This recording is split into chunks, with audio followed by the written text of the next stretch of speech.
अफ़सोसनाक ख़बर अवां सां शेयर करे रहिया आहियूं। कराची मां जिथे अॻूणो परॾेही सेक्रेटरी लाॾाणो करे वियो आहे। हिकु भेरो ॿीहर अवां सां अहम ख़बर शेयर करे रहिया आहियूं। कराची मां जिथे अॻूणो परॾेही सेक्रेटरी नजमुद्दीन शेख लाॾाणो करे वियो आहे। मरहूम परॾेही सेक्रेटरी रहण सां गॾु पाकिस्तान जे अहम सिफ़ारती मिशननि जो सरबराह रहियो। संदसि घरवारी राना शेख PTV जी MD रही चुकी आहे। मरहूम नजमुद्दीन शेख जी तदफीन 5:15 वॻे DHA फैज़ 8 क़ब्रिस्तान में कई वेंदी। अहम ख़बर आहे कराची मां जिथे अॻूणो परॾेही सेक्रेटरी नजमुद्दीन शेख लाॾाणो करे वियो आहे।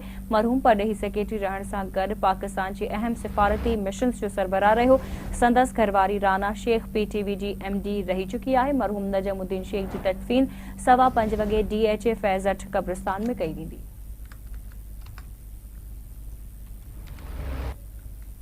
एक भेरो ॿीहर अवां सां अहम ख़बर शेयर करे रहिया आहियूं। नजमुद्दीन शेख जी घरवारी राना शेख PTV जी MD बि रही चुकी आहे। एक भेरो ॿीहर अवां सां अहम ख़बर शेयर करे मरहूम नजमुद्दीन शेख जी तदफीन 5:15 वॻे DHA फैज़ 8 क़ब्रिस्तान में कई वेंदी।